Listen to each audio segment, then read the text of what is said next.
Hi, my name is Michael Johnson. I'm a ballroom dance professional, a life coach, and a peak performance expert. I'm part of a group of motivated people who are dedicated to attaining emotional mastery and unlocking our full potential. We've realized life is a dance. The ups and downs can spin you out of your mind, but it's time to take back control. It's time to become a lifer. We don't believe others are responsible for how we feel. In fact, we don't believe anyone can make us feel anything. We are a new breed of overachievers. Emotional mastery is our journey, and unlocking our full potential is the key. Welcome to the journey. We are lifers, and this is Magic for Life. What's up, lifers? Michael Johnson here with the Magic for Life podcast, and we're so privileged and honored to have our very special guest here today, Mazen Hamza. And thank you so much for joining us on the podcast. Thanks for coming to our neck of the woods. Thanks for having me. Absolutely. You have such an interesting backstory, and I'm sure I'm going to try to dig in a little bit more. There's a lot of people out there that I'm sure have seen you and watched you dance. You're all over YouTube, so it's pretty easy to find you, and especially with such a standout name. Right. Which apparently everybody says wrong. So, Yeah. so it's Mazen, and Yes. and every time you hear the announcers, they always say Mazen. Yeah. And is it their fault the announcers are saying the name wrong? Is that what it is? Is that where it came from? Well, I think it's a combination. I didn't pursue it, but I did correct one of the main announcers years ago.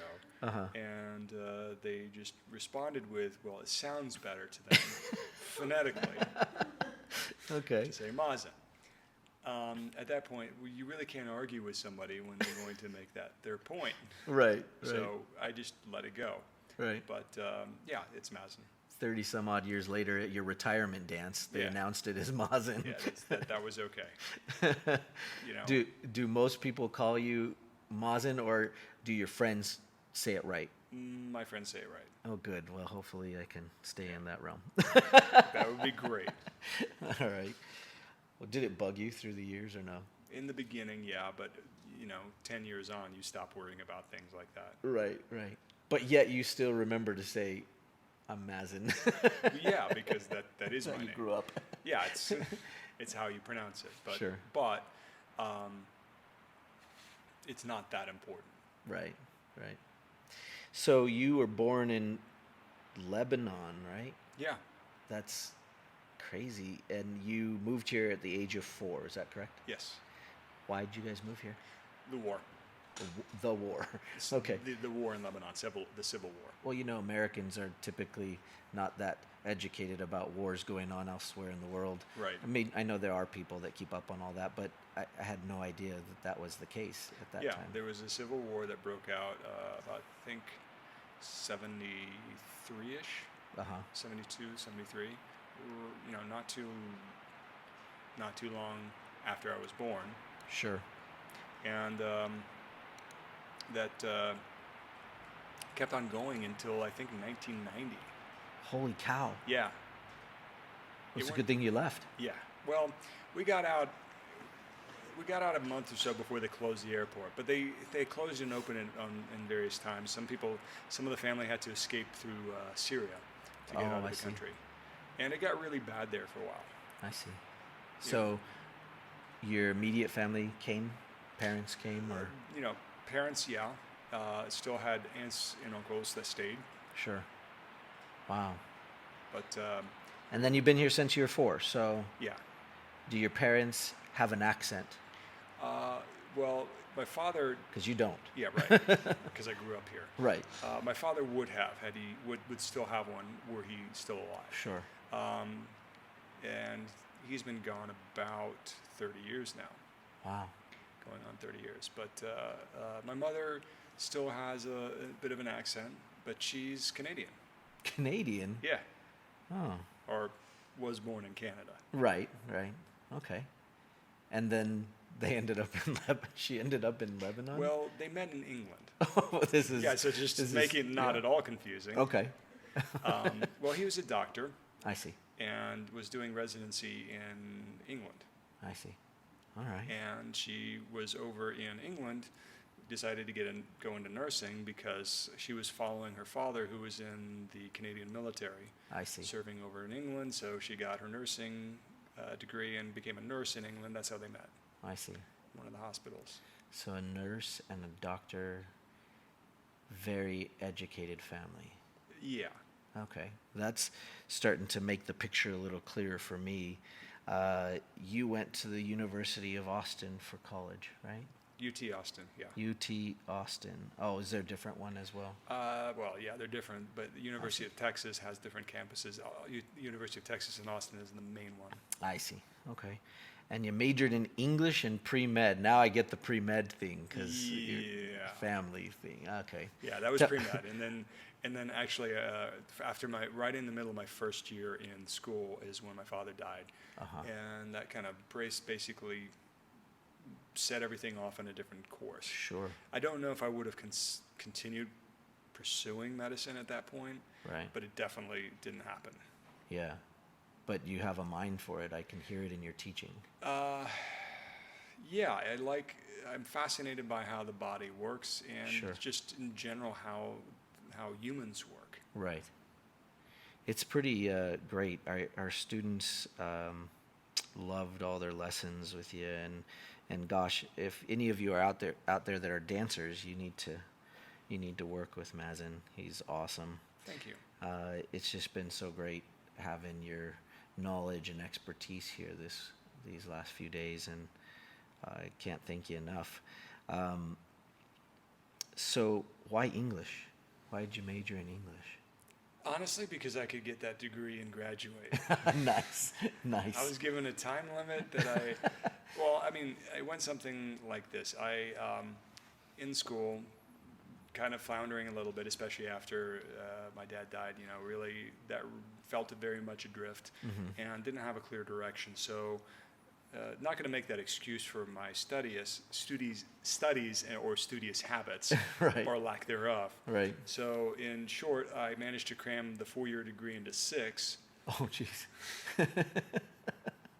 And was given the ultimatum, this had better be my last year. I see. So looking at the credits I had, I could get the degree in English with just a certain number of courses. Nice. So that was easy. That was easy for me. I love to read, and I can let's say adapt to information fairly quickly. So there's a lot of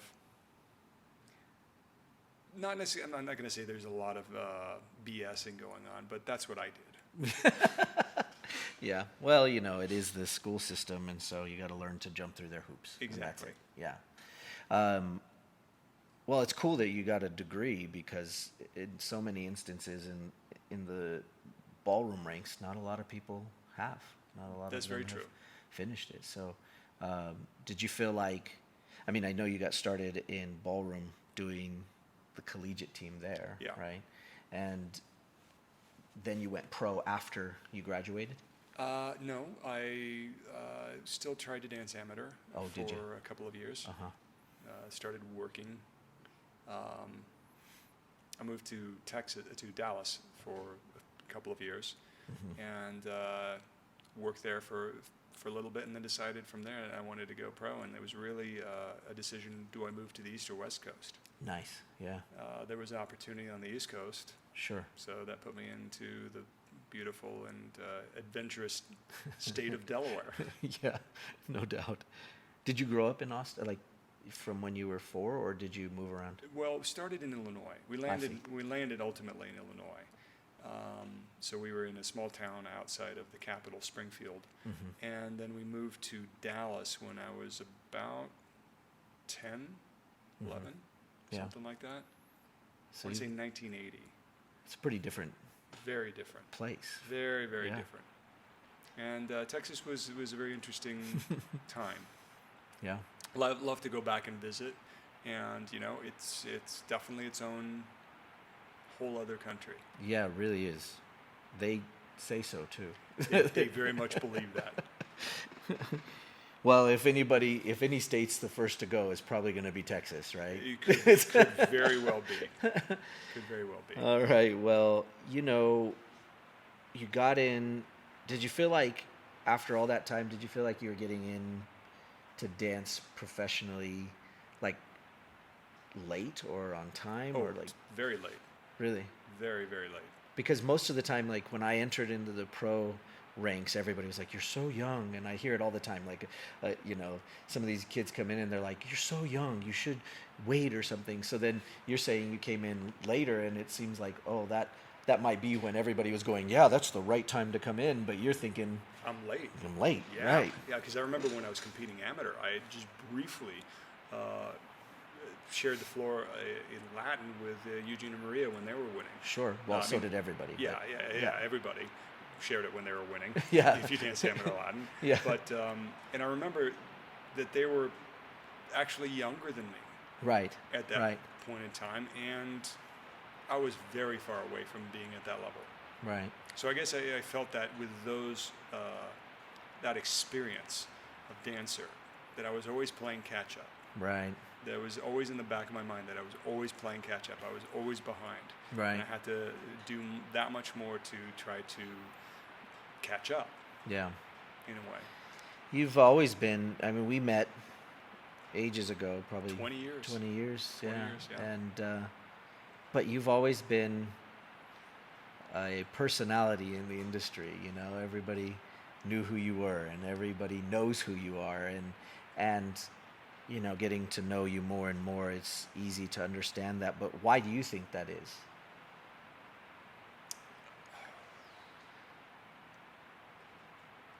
I don't know. I don't know. Yeah.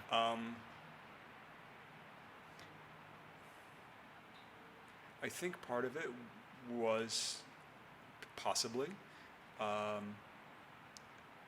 when I started, I had a clear set of goals. Mm-hmm. This is what I wanted to achieve. And to look at me now, it was incredibly arrogant. Incredibly, ridiculously so. To come from where I was as a dancer at that point in time to say, I want to do these things. Sure. And I remember my my ex-wife at the time had told me when I was kind of revealing that to one of my coaches, said, "You cannot say that to them. That sounds so ridiculously just above the board arrogant that for here you are with not having accomplished anything to say that you're going to or would like to do that, to have these goals." And it just sounded, I mean, I don't know, maybe that's part of it, but I guess I've always been relatively unafraid to march to the beat of my own drum. Yeah, sure. And because I didn't do this just to be the best. Right. To be number one, to win the title. That was absolutely, I mean, look, you don't compete not to. Right. That wasn't my only reason. Right. I had several other goals that I wanted to achieve. And to a degree, I think I achieved a lot of them, or most if not all. Right. One notable exception. But other than that, I really do feel happy with what I was able to do within my dancing career. Yeah. There were a lot of things that I got to do that like when I first started, one of my first goals ever was I wanted to be on PBS's. Oh yeah, sure. Right? Yeah. Yeah, I mean, if you grew up watching that was, you know, those were the things. I mean, Pierre and Mireille, Jean-Marc and Franz, Gary and Diana at the time. Yeah. Then, you know, several other, because I loved the Latin. Sure. Standard, not so much. It wasn't my thing. I was like, yeah, I respect it, but yeah, I love the Latin.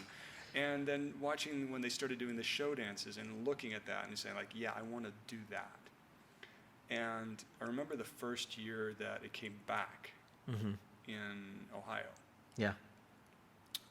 They were filming it, so they just filmed the generalized round, and then they had that separate show dance category that they had started doing, but now they included the smooth and the rhythm within that.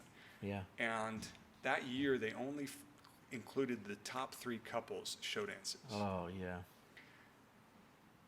In placement. We were second in the show dance, but we were 4th. I think it was either 4th or 5th in placement. Now, Emmanuel was like 4th in his placement, but he won the show dance. So they included his show dance that year. Now, can I tell you how motivating that was to know that I was that close to achieving one of my primary goals? Right. So I was really let's say, motivated, strongly motivated. Oh, yeah. That I was going to get that next year. Yeah. And that led to probably, I think, my most famous number. Yeah. The Kung Fu number. Came as a direct result of that. Nice. Yeah, and collaboration with Tony Meredith. We worked a lot with shows on Tony, and we clicked in that way. Nice. So it was always really cool to work with him, but that was how that came out. And that was one of the goals I started dancing, that I wanted to be on that PBS show. Cool. So that's where that came out. Is there a correlation then? I mean, I know you did your retirement there at Ohio. Yeah. Was there a reason? Was that the reason why? That was the reason why. Yeah, because that was what inspired me really once I started dancing that was what I was aspiring to. Yeah. It was Ohio. I mean, because it was TV and that was Ohio. Sure. And it wasn't nationals. Right. Yeah. I mean, of course you want to win at nationals, but that's not the big deal. Right. Or at least it wasn't at the time. I'm sure you remember that. Yeah. I mean, like, it was Ohio. That was the thing. Yeah. So, yeah, retiring at Ohio it felt so right. Right. And what a cool number. You guys put that together. Did you do that number yourself? Which one? Your retirement number. Yeah, we did. That's funny how that came out. We had been working on our dancing, going through everything very slow in slow motion. Right. So I found this piece of music. I'm like, hey, this is kind of cool. And now I'm going to probably credit Isabella with this, but I don't remember which one of us came up with the idea. But the suggestion was made, why don't we try doing our slow motion, do our tango in slow motion to this number? And that's how it kind of grew out of that. And we've had that number for years. Yeah. And she wanted to always perform it at Ohio, and I absolutely would not do it, because I said there's no way to cut that number down to a minute and a half. It needs the entire build to make it what it is. You can't. And because I've also seen so many couples that do a full show dance, they cut it down for the Ohio number, it never worked. Yeah. So that was definitely something I never wanted to do. So perfect opportunity to do it there. Yeah. And I will say that I was genuinely stunned at the response when I retired. I really had no idea that people would respond. Because I did it for me. Yeah, sure. I did it for me, and I did it to share what I felt, and to know that people liked that. Yeah. And liked it that much.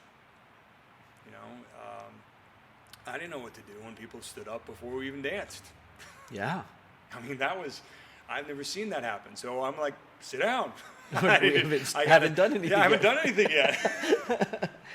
Well, honestly, you go back and you look at that video, and I just wanted to go back and watch it again because, it's very memorable to me as well.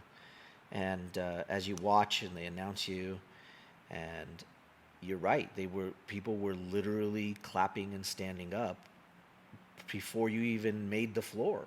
Yeah. And, I think that's a big credit to your pretty amazing career that you've had so far, and literally just the people that you've touched each step of the way, even from our first encounter ages ago. And I told you the other night at dinner that it's easy to be a fan of yours, even though here I was, far away, and I've been here in Utah for 13 years now, but it was easy to be a fan because of the great person that you've always been from the first time I've met you, and then you can see that come out on the floor. And so, that's why, from my perspective, it's easy because, people meet you and they go, oh, this guy's great, so. Thank you. And what cool show dances. I mean, you guys did some fun things just through the years, and you guys were always willing to go out of the box. How come? Make a good show. Yeah. Yeah. Because I remember watching, some amazing dancers, and I always thought they did terrible shows. Again, that's I Yeah. realize how that sounds. No, I'm with you. I hear And you. there's some amazing dancers, and they have such great artistry in Right. what they do, and yet they can't translate that or weren't willing to put in the time, effort, whatever, Right. because it does take time. It does, yeah.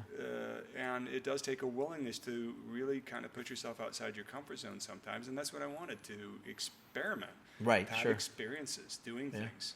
I mean, we worked with a guy on hip hop, and now we did a hip hop number. Yeah. It didn't go over well, but not just with the judges. Right. So they didn't get it. Right. But it was also a video game number. Right. So it wasn't going to land. Yeah.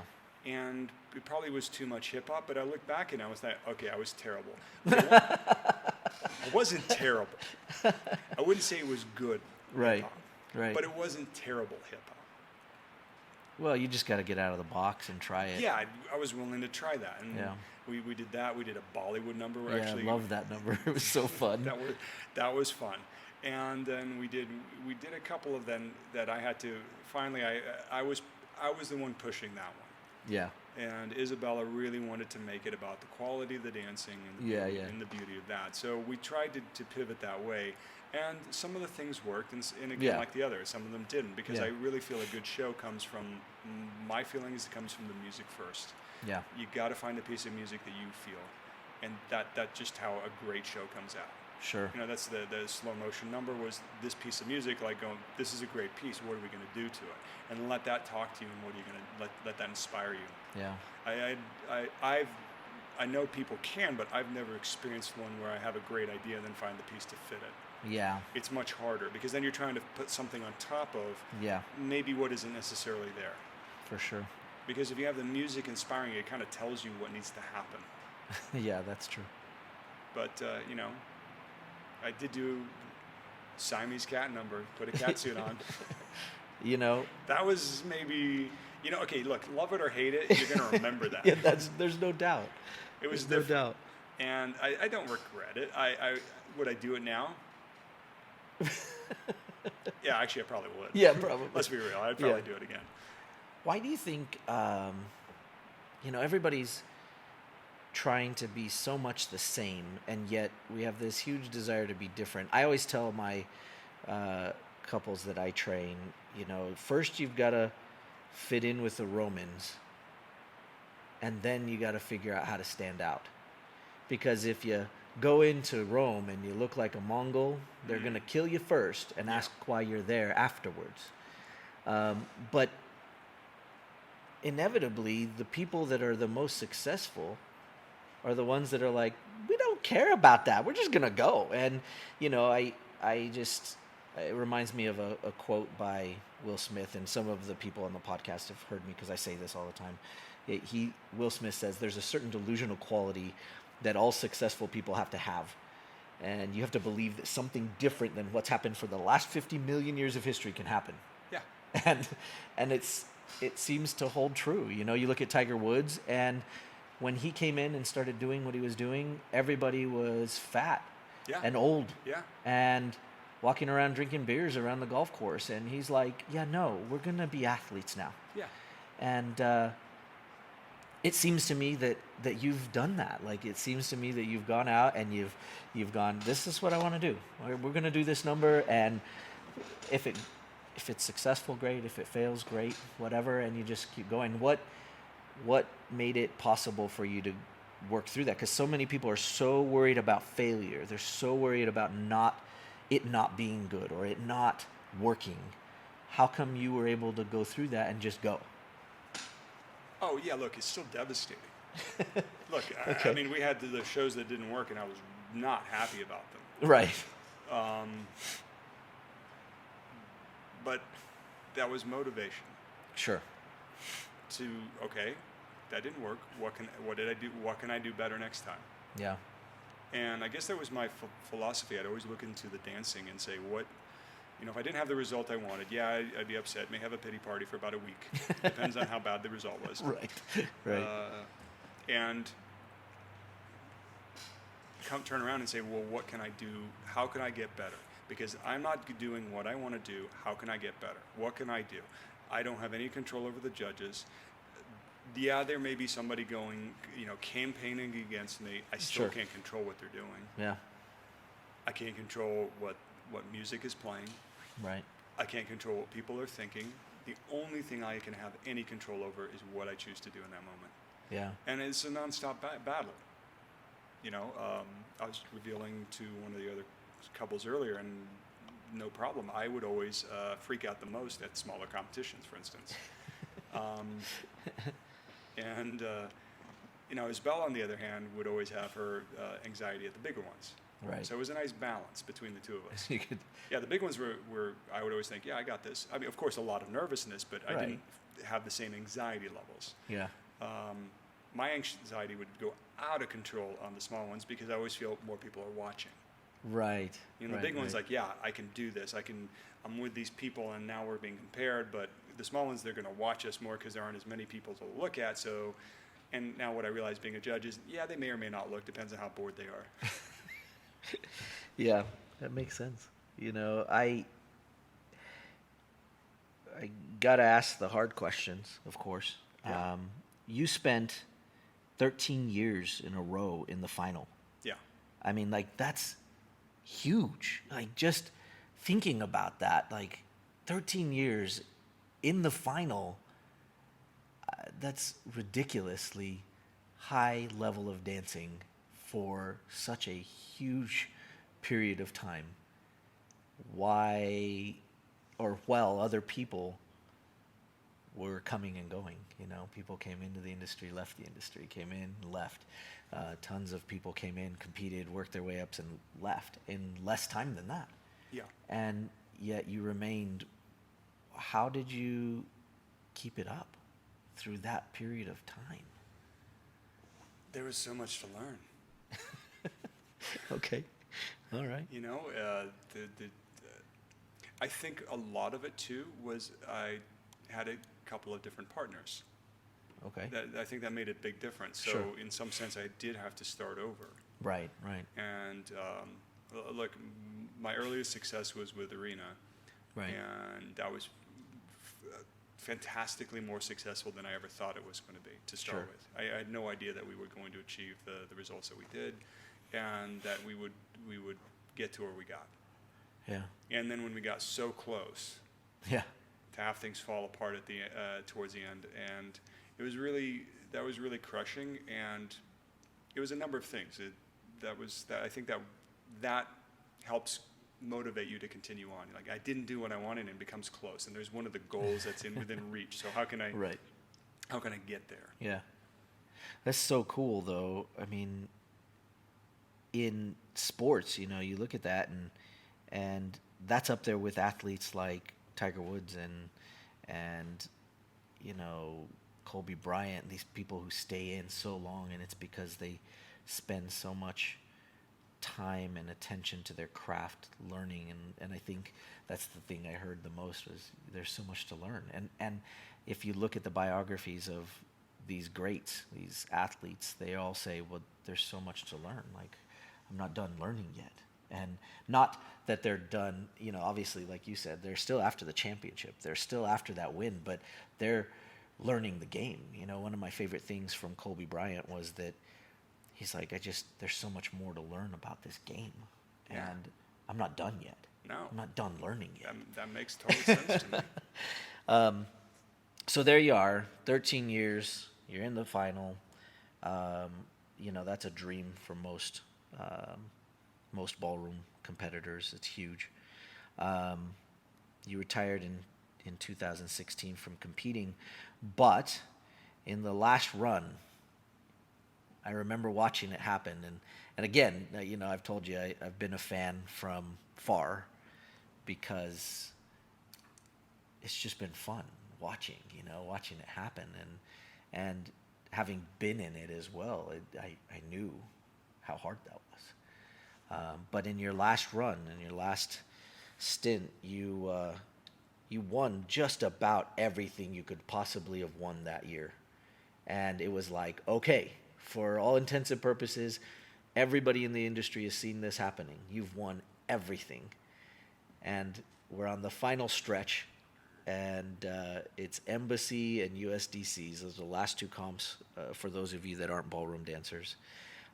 Embassy and USDCs, last two comps, and Embassy came up, and I remember seeing the results come up for Embassy, and just my heart just absolutely sunk for you when you guys ended up in second, and then you missed at USDCs, and again it was like, I know I just wanted to be mad about it. I was like, you've got to be kidding me. Like, how in the world did they mess this up?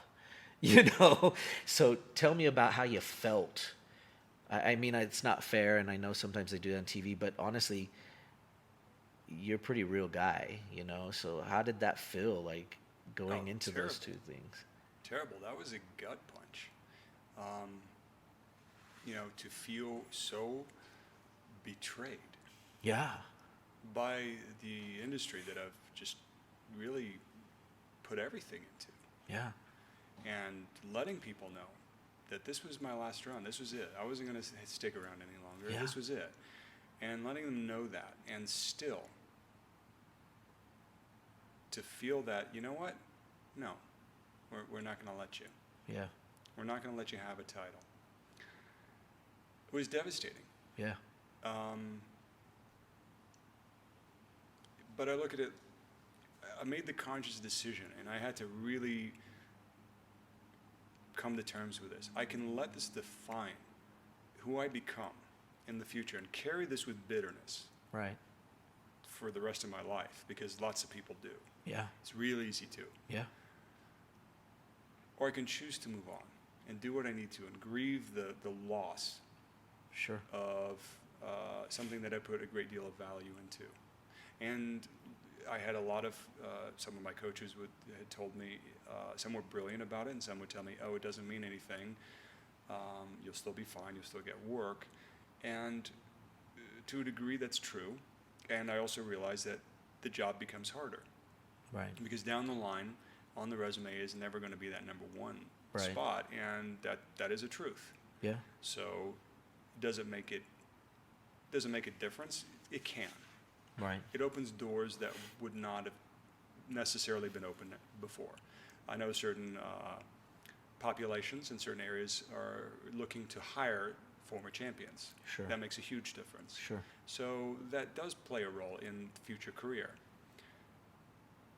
Taking all those things into account, I have a choice. Right. Afterwards. Right. Now, 2 years on, I can say that I feel like it started to lessen. Like any great wounds or disappointments, they take time. Yeah. And it really took me about this much time to feel okay dancing again, for me. Sure. Yeah.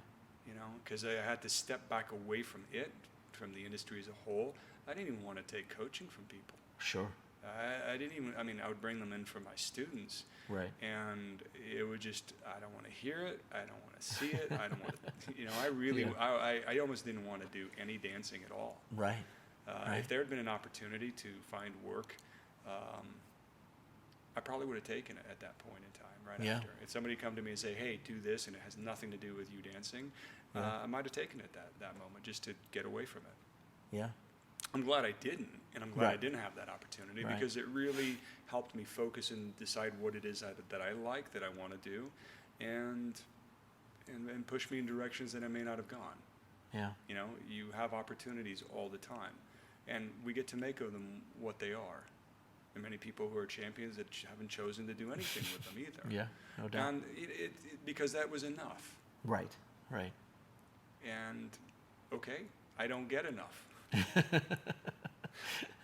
And I don't know if it would have been enough anyway. Right, right. Probably not. Right. It would have been nice. Not gonna yeah, lie. For sure. So yeah, it was a crushing disappointment. Have you had a chance?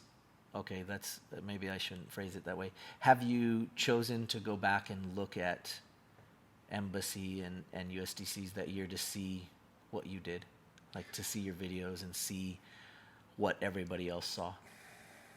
It's funny. The last couple of years we danced, we stopped getting videos. Uh-huh. I regret that now. But at the time, I had gone through my entire career having videos all the time. Well, sure, every single competition. Sure. Like thousands of dollars of videos made, so I could use them as training tools. Right. And when we started pivoting in terms of our coaching and what we were trying to do, I stopped really wanting to look. Right. I started wanting to trust what I was doing. Right. Right. So you haven't seen it. Yeah, because you'll still look at some videos and think, what in the world is that? Or even now to this day, I don't care why it happened. I don't want that to happen. Right. Right. So it's more. Somebody introduced me to this phrase. I'm not sure I love it, but I would change it. But it goes like this: you have to practice it, so you can't do it wrong. Right. And I would rephrase that so I would say, I don't like the wrong aspect of that.